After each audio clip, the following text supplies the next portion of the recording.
Entonces, el autor que me gustaría presentarles ahora es Pierre Clastres, que es un antropólogo francés. Eh, Creo que sus primeras obras son de los 60, no sé si son finales de los 60 o 70 ya. Y a mediados de los 80 creo que tuvo un accidente de auto en el que murió y su obra quedó media inconclusa. A mí me gusta mucho este antropólogo porque tiene una obra fantástica para pensar la implicancia que hay entre el saber y el eurocentrismo. Él es un antropólogo que se dedicó a la antropología política. Y específicamente dedicó, se especializó en lo que se llaman las sociedades primitivas. Las sociedades primitivas son aquellas sociedades que no tienen Estado, ¿no? Y dentro de las sociedades primitivas se especializó en las sociedades amazónicas. Eh, Siendo francés y digamos, viniendo de la academia europea, su obra es en realidad como una crítica al punto de vista eurocéntrico que ha tenido la antropología, lo que podríamos llamar la antropología tradicional, de cómo la antropología tradicional había visto a los pueblos primitivos, ¿no? Y yo suelo decir que su obra es casi una obra militante, ¿no? En defensa de los pueblos indígenas, ¿no? Incluso perdiendo un poco el sentido como académico, teórico que debería tener, el tipo en muchos textos se inclina hasta más por esa cosa media militante. Eh, y entonces para mí me parece súper valioso ese laburo que él ha hecho. Bien, el texto que les voy a explicar ahora es un texto que tiene dos carillas, súper breve, que se llama Entre silencio y diálogo, y que originalmente apareció en un libro que se había publicado en Francia en homenaje a Levi Strauss, al antropólogo. Y entonces le piden a Pierre Clastres que escriba algo sobre Levi Strauss. Y es interesante, voy a tratar de explicárselos, porque Pierre Clastres habla de lo que quiere, como suelen hacer los grandes pensadores, habló de lo que quiso, y en los últimos 5 renglones hizo la referencia a Levi Strauss.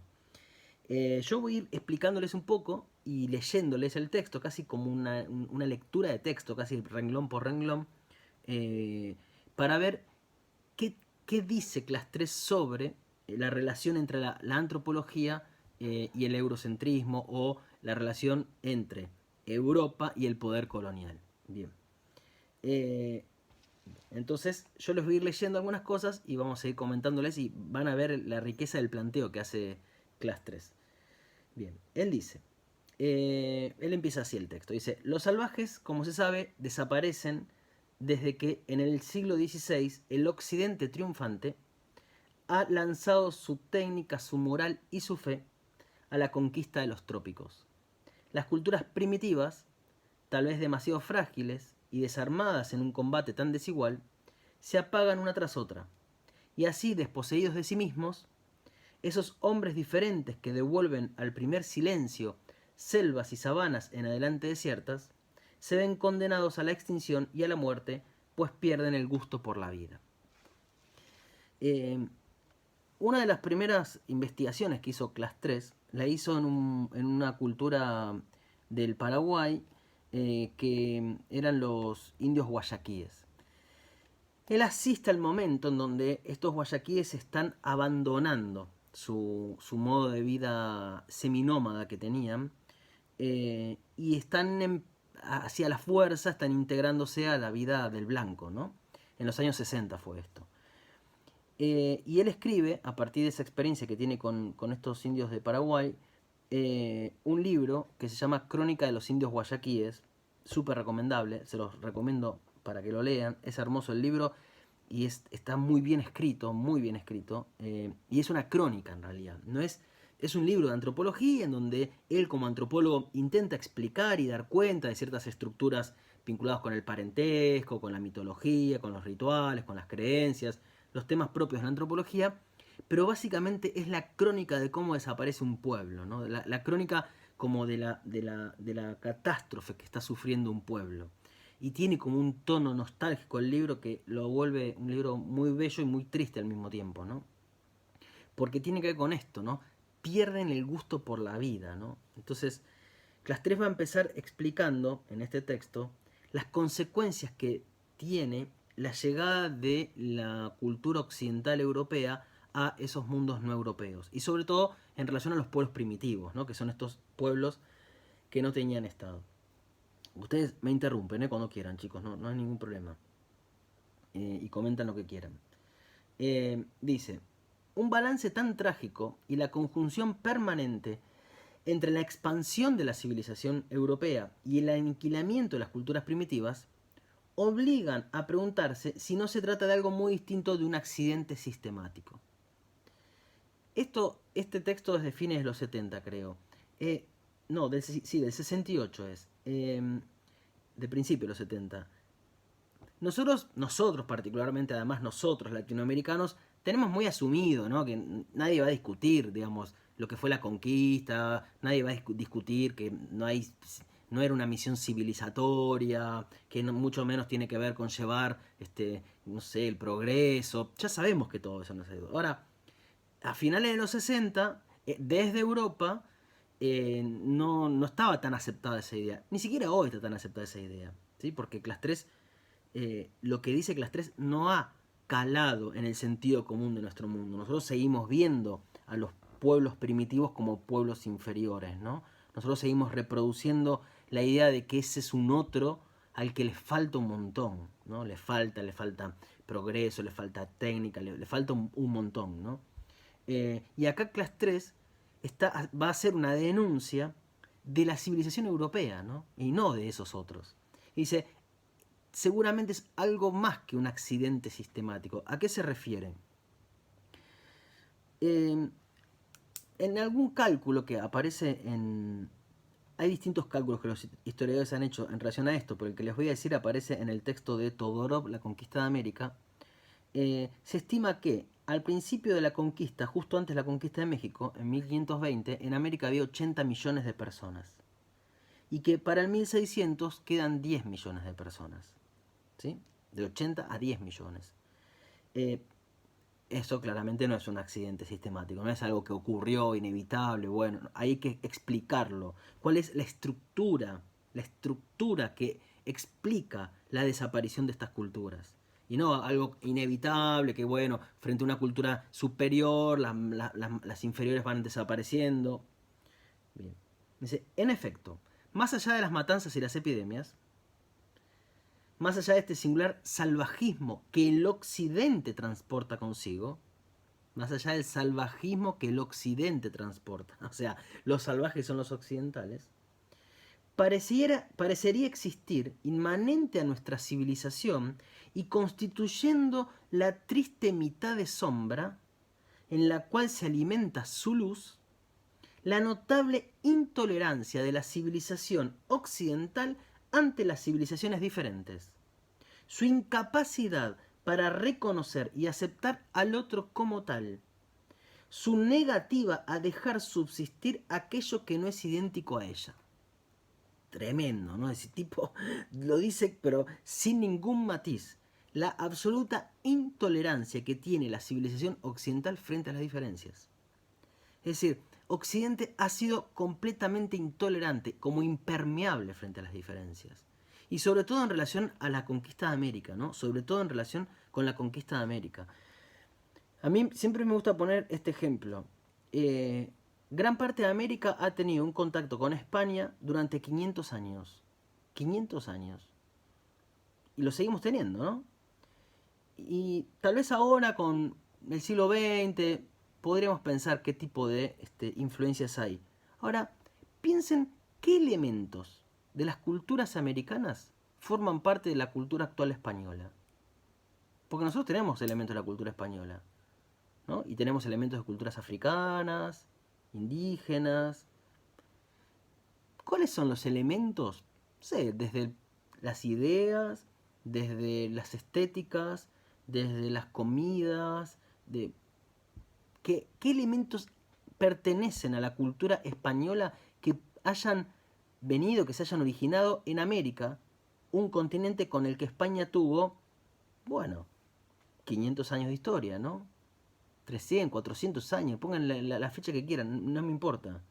Y no hay. España se volvió completamente impermeable a las culturas americanas. Es tremendo eso.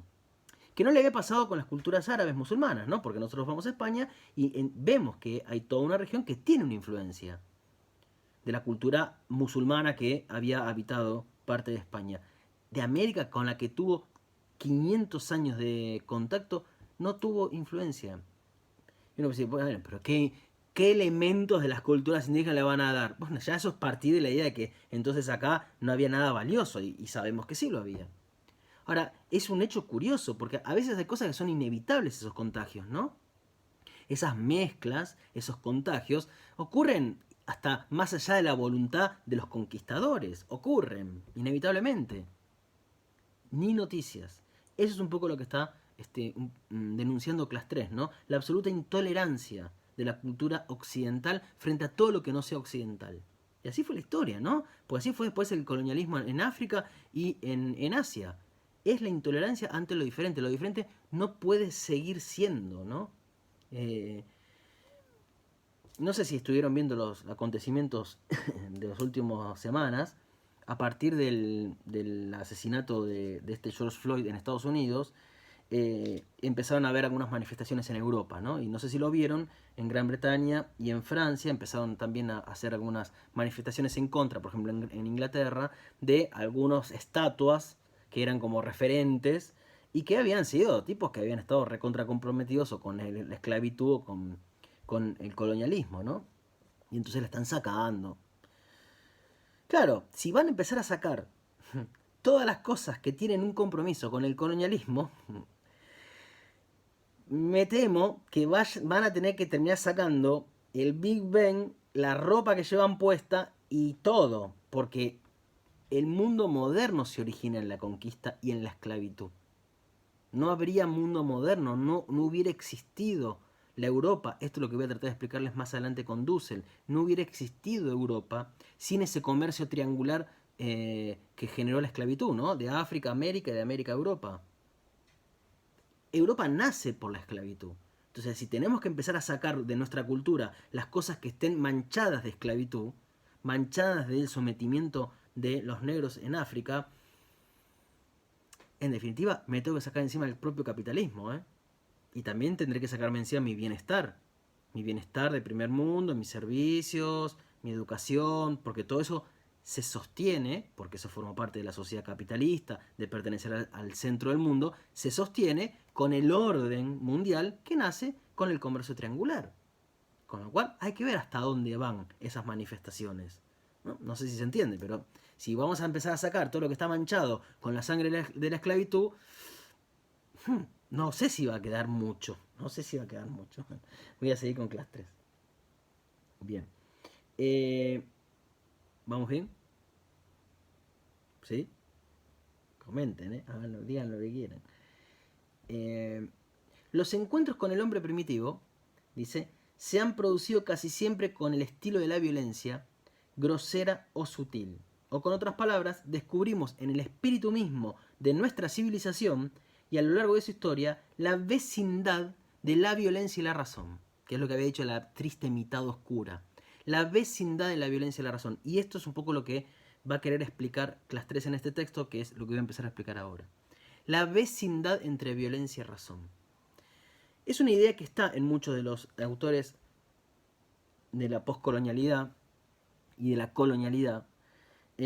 Dussel mismo, que lo vamos a ver en un rato en el texto que vamos a explicar, lo plantea también, que hablan de la cara oscura de la modernidad europea, ¿no? Es decir, una oscuridad que alimenta la luz, porque efectivamente, creo que lo hablamos la vez pasada, uno puede reconocer en Europa, y sería una necedad, y no hay por qué no hacerlo tampoco, grandes cosas de la cultura y la civilización, ¿no? Sería una estupidez, digamos. Nosotros nos dedicamos a la filosofía y gran parte de los filósofos son europeos y todos consumimos cosas que nos parecen maravillosas. Yo no tengo ninguna duda de eso, ¿no?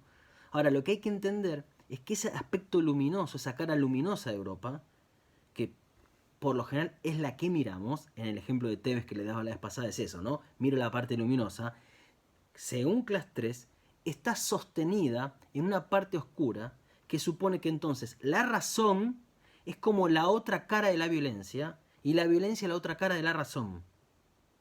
Pero no, y esto es muy importante, pero no en el sentido de que hay una cara buena y una cara mala. No, es que la razón no se hubiera dado sin la violencia. Que la violencia es el reverso de la razón. Que la propia razón está hecha de violencia y violenta al conocer a lo real. No es que es, bueno, podríamos eliminar la violencia y nos quedaríamos con el aspecto luminoso. No, el aspecto luminoso, la razón, se alimenta de violencia. ¿Sí? La vecindad entre violencia y razón. Ahora van a ver cómo lo va a explicar él. Bien. Voy a saltear algunas cosas. Dice, lo que nuestra historia, no se olviden de eso, voy a tratar de explicar por qué la razón se alimenta de la violencia, por qué esa vecindad de la que habla Clase 3 entre violencia y razón. Lo que nuestra historia atestigua desde el Renacimiento es que esta intención de repulsa pudo cumplirse en la doble circunstancia favorable de la expansión política y el proselitismo cristiano, ¿no? Bien. Con todo, es preciso señalar que aquella estaba ya presente en la aurora griega de nuestra civilización, puesto que entonces los hombres se dividían en civilizados y bárbaros. La violencia no se manifestaba aún sino en el lenguaje, ¿no? Esa idea de que el bárbaro era el que hablaba otro idioma, que no se entendía, eso quiere decir bárbaro en griego, ¿no? Y cómo no recordar, miren esto, ahora, ese otro reparto entre razón e irracionalidad del que nos habla Michel Foucault. Pues una curiosa analogía dibuja la forma de un destino común a la locura y al salvajismo, identificados negativamente por la doble división en la cual el aniquilamiento de las culturas primitivas hace eco a la gran reclusión de los pobres, que es lo que Foucault plantea en la historia de la locura, ¿no? La gran reclusión de los pobres. ¿Qué hay de, de familiar entre el loco y el salvaje, ¿no? ¿Qué resuena a la gran reclusión de los pobres que Foucault plantea en la historia de la locura con este trato que se le ha dado a los salvajes? ¿Qué experiencia común tiene un salvaje y un loco, no? Miren cómo va a terminar esta referencia que hace. No, creo... Sí, miren cómo va a terminar. Dice, demente en Europa o salvaje en América, uno y otro se ven promovidos a pesar suyo a ese parentesco nacido de la negativa de Occidente a mezclarse con esos lenguajes extraños. Y quizás sea en nombre de ese mito característico de nuestras maneras de pensar, el salvaje y el loco como fronteras de la razón, que a veces se deba asistir a encuentros sorprendentes. Artaud entre los tarahumaras, ¿no? Antonin Artaud, el poeta francés, no sé si lo conocen, que se había originado en el ambiente del surrealismo, pero después hace toda una obra independiente de ese movimiento, y que estaba loco, y que muchas veces terminaba ahí hospitalizado, y en algún momento, que queda libre el pobre Artaud, se va a pasar una temporada entre los indios tarahumaras de México, del cual tiene un libro fantástico, que les recomiendo cualquier libro de Artaud, pero si les interesa este tema particular, ¿qué encontraba que era loco para Europa? Era loco porque se encontraba a gusto, como en casa, entre los salvajes, ¿no? Claro, ¿qué es? Es que todos son ese negativo de la razón europea. Todos son ese doble que el mundo moderno está empezando a tratar de eliminar. Bien. Es decir, hay todo un laburo de la propia civilización europea en contra de una otra edad que termina siendo común entre un pobre, un loco, un salvaje, una prostituta, un deforme. Son toda esa familia de otros que Europa intenta eliminar, ¿no? Bien. Entonces, hay un problema vinculado con la razón. Hay un problema con lo que Europa está poniendo como su rasgo particular, que es la racionalidad. Y que hay que entender que esa racionalidad es el instrumento de la violencia. Es el instrumento de la violencia. La violencia no es cuando la razón dejó de funcionar. No es que aparece la violencia cuando no somos racionales. No. Al ser racionales, violentamos.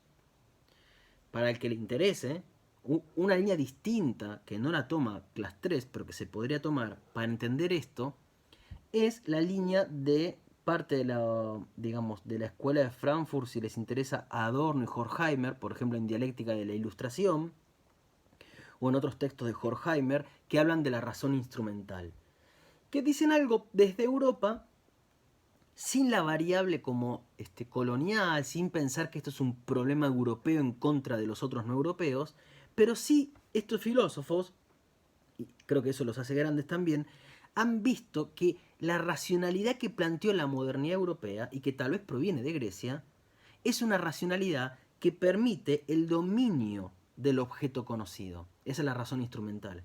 Que el tipo de racionalidad propio del mundo moderno europeo es una racionalidad que lo que hace es violentar al objeto estudiado. En eso que alguna vez yo les explico de que la ciencia es tecnociencia, ¿no? Es decir, el conocimiento que inventa Europa como razón es un conocimiento que permite el dominio y la manipulación del objeto conocido, ¿no? Porque además, en el mundo moderno, el conocimiento está entendido como aquello que sea entre un sujeto y un objeto. Y el sujeto puede captar al objeto. Captar, y al captarlo lo que hace es controlarlo, dominarlo y manipularlo, que es lo que hace un científico cuando controla la materia de estudio, ¿no? Un médico que puede curar, un ingeniero que hace un puente, son formas de controlar su objeto de estudio.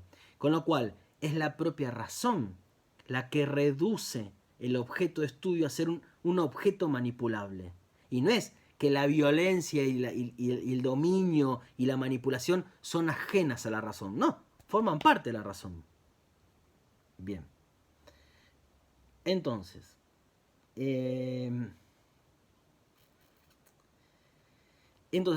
hay algo que es lo que está denunciando Class 3, propio de la antropología. Ahí empiezo a volver a la antropología, ya porque esto es un homenaje a Levi-Strauss.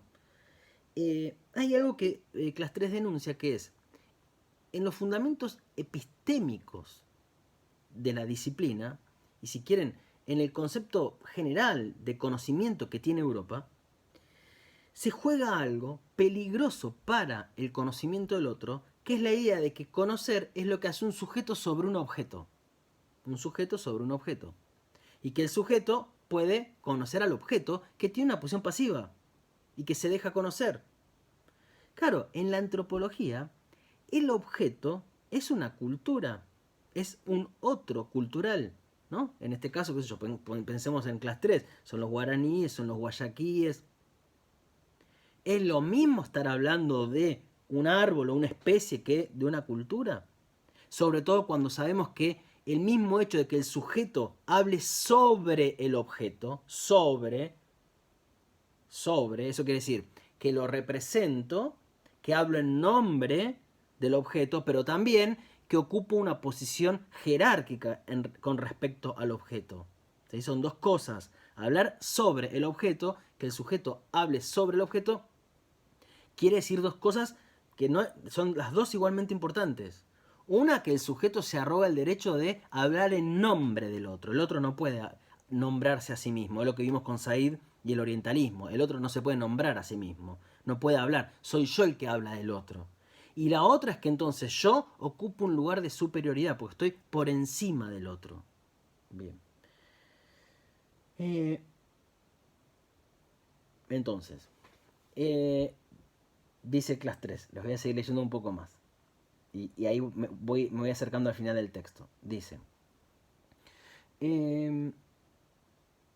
la etnología, ciencia del hombre, estoy volviendo al planteo como de la antropología, mas no de cualquier hombre, se halla de acuerdo por naturaleza, podría decirse, con las exigencias del pensamiento científico, pues se mueve en el universo de la división. Esta, por otra parte, era quizá la condición de posibilidad para una ciencia de este pensamiento reconocido tan solo mediante la separación. Y esta cualidad de la etnología se expresa en el hecho de que constituye un discurso sobre las civilizaciones primitivas y no un diálogo con ellas. ¿Qué es lo que va a proponer Class 3? Class 3 va a decir lo siguiente. ¿Por qué hay que recordar a Levi-Strauss? Porque de esto iba el texto, por lo menos a él le piden que hable de eso, y él se pone a hablar de todo esto y le pega un palo a la antropología europea. ¿De dónde, cómo llega Lévi-Strauss a todo esto? Lévi-Strauss es un antropólogo que planteó que la mente humana es universal, que es la misma, y que opera y organiza la realidad siempre del mismo modo, y que independientemente de la diversidad de culturas, en todas puedo encontrar invariantes estructurales. No importa si tenía razón o no, pero el planteo de Lévi-Strauss era ese. De tal manera que, si la cultura A está estudiando la cultura B, al comprender la cultura B, se está comprendiendo a sí misma, porque en el fondo, más allá de las características diversas, existen relaciones invariantes que son las mismas que me constituyen a mí. Y lo mismo, y estudiarme a mí sería estudiar al otro. Entonces, clase 3 dice, miren,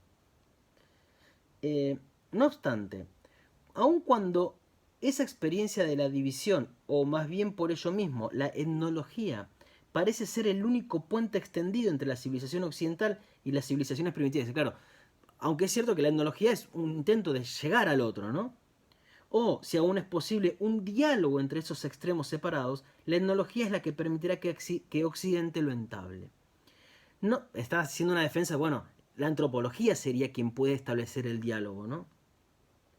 No sin duda la etnología clásica, marcada inevitablemente por la oposición entre razón y racionalidad, y que por lo tanto incluye en sí el límite adecuado para la negativa al diálogo. No es antropología clásica, sino va a decir una antropología dialógica, en donde yo no reduzco al otro a ser un objeto. Les voy a leer un párrafo de esa obra que les dije que no es la primera obra de Clase 3, pero sí fue una de las primeras investigaciones que hizo, que es la de los indios guayaquíes. Es hermoso el libro, yo se lo súper recomiendo. Si quieren leer algo, es muy fácil de leer, es muy ameno, tiene una narración espectacular. En el primer capítulo describen un nacimiento, así empieza el libro. Está describiendo una civilización que se está apagando, porque él asiste a ese momento. De hecho, con el grupo que él estaba, en el momento en que él los visita, deciden salir de la selva y empezar a ocupar un lugar sedentario. Es decir, un libro que está dando cuenta de la desaparición de la cultura comienza con el nacimiento, ¿no? con el origen de la vida. Y describe todos los rituales. Y ahí habla como antropólogo. Y en un momento le dicen que el padre no puede asistir al parto. Y que si viera a la mujer pariendo, este padre se volvería pane, dicen los indios. Pane, P-A-N-E. Entonces el tipo pregunta y no sabe, ¿no? Imagínense, el antropólogo que llegue tiene que conocer al otro, ¿no? ¿Y conocer qué es? Es el modelo moderno. Yo tengo que conocer completamente al objeto, es lo que decía Descartes, es iluminar completamente al objeto de estudio. Y el tipo no termina de entender qué es eso. Y entonces miren lo que dice. En cuanto a mí, no quiero insistir demasiado, pues los indios no son máquinas de informar, y sería gravemente erróneo creerlos dispuestos en todo momento a responder cualquier pregunta. Es como un antropólogo que está renunciando a terminar de comprender lo que ve. Es como renunciar. O sea, no seas antropólogo, porque la tarea del antropólogo es tratar de descubrir completamente al otro. Y que el otro se convierta completamente en un objeto acabado que yo puedo manipular. Y el tipo dice, no insistí demasiado. Responden si les apetece, si están de buen humor, si tienen tiempo. Ordinariamente, miren lo que dice, la mayoría de ellos prefieren con mucho dormir a charlar con el etnólogo.